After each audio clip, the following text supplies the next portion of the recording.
Hello everyone, Al Gelger the SideQuest Gamer here, and in recent news, Nintendo just announced their newest console they're working on. If you don't know already, it's called the NX. At least that's what the project is called. I don't know why they're calling it that, but I have a theory it might mean that it's going to be the Nintendo cross-platform console, meaning that you can take the game on the go or play it on your TV. Since they also announced that they're working on smartphone games, that's what it means. I don't know. But in my opinion, the Nintendo NX announcement is way too premature. I mean, it's just too early in the 8th generation of gaming. Not even 3 years the Wii U was out. And I know the Wii U is technically inferior to the Xbox One and PlayStation 4 consoles in terms of hardware, but Nintendo, the problem is not the console itself. I mean, so far, in my opinion anyways, you've had the best and most critically acclaimed library of games on your system. Meanwhile, I don't know about you guys, but in 2015, Xbox One and PlayStation 4 kind of had a dry spell with the controversy over the length of the Order 1886 for the PlayStation 4, and yes, Halo 5 will be coming out soon, this fall I believe, and that could give the Xbox One the drive it needs to sell more consoles. And yes, for both systems, Metal Gear Solid 5 The Phantom Pain might be a big release, also coming out this fall. But anyways, back to the Nintendo Wii U. The answer is not to just forget about this. I mean, the NX might not be replacing the Wii U, but it's way too early to announce it. And I know the Wii U sales wasn't up to snuff with the other systems, at least with the PlayStation 4. But why, Nintendo? Why are you announcing this early? And basically, Nintendo, are you ignoring the fact that the Wii U is out? I mean, it could do much better, but the answer is not to ignore it. You're basically Sega Saturning your Wii U. And if you don't know what I mean by Sega Saturning, back in the 90s, the Sega had this console release called the Sega Saturn, and it was actually a pretty good system. In fact, the most advanced in its time, but as a result of being so advanced, it was hard to develop for.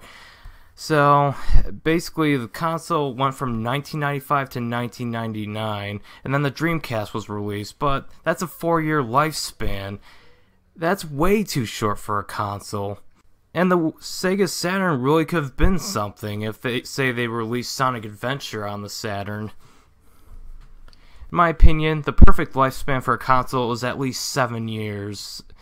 Anything shorter than that, I mean, I can understand the 6th generation of games being only a 6-year lifespan. But the answer is simply not make a more advanced console and then market that, because that's a waste of money, it's a waste of resources, and it's not that easy to regain consumer trust in your company. And if it does get released in 2017, it's kind of a slap in the face for Wii U owners who invested in this console. The Wii U has potential. I mean, the original Wii wasn't the most advanced system of its time, but it was the best selling of that generation. Because the library of games and the fact that internet support allowed games to be downloaded, you know, like retro games from other consoles, that was pretty innovational. And because of that, the system sold. Well, that and the motion controls gimmick, which people got sick of, but there are some games that are not motion control dominant on the Wii. But Nintendo, the answer is not make a new console if your system's not competing with the likes of the PlayStation 4. Gameplay over graphics, I always say. And that's what most consumers say. Sure, you have hardware limitations, but you can take advantage of that. I mean, you can make something that may appear more advanced than Zelda Wii U shows a lot of promise, I can't stress that enough. So you may be like, SideQuest Gamer, what is the appropriate release date for the NX? I would say no earlier than 2019 or 2020. I mean, the Wii U has so much potential. That system can easily last until like probably 4 or 5 more years at the most.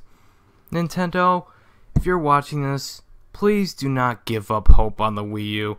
If you go on the same track as like last year in 2014, that was a great year for you with Super Smash Bros. U, Captain Toad Treasure Tracker. That was pretty good from what I hear.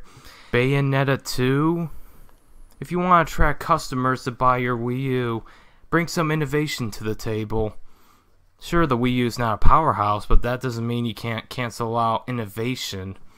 If you really want to sell consoles, and here's a few tips. The big one is indie games are getting way popular now. And you've been, like Shovel Knight, you did release it on both 3DS and Wii U, and there's a lot of indie games now. But continue that support for indie game developers. Make it easy for them to publish their games on your Wii U eShop or 3DS eShop, but especially for the Wii U eShop. Want to know why Steam is so popular with PC gamers? It's because of indie games and their high support for them. Of course, be sure to have some quality control because there's a lot of junk on Steam, trust me. And also, keep going on the right track. Like I said, with Smash U and Captain Toad Treasure Tracker, make interesting new concepts for games, like Treasure Tracker especially. Make something that the people haven't seen yet to sell your systems. Don't make a new one because you'll just have the same problems as you did the old one. Except now that you're millions of dollars lost due to R&D spending. So that's just my 2 cents on this whole announcement of the NX console that they're working on. Thank you so much for watching. I am Alec Elger, the SideQuest Gamer, and remember to stay awesome.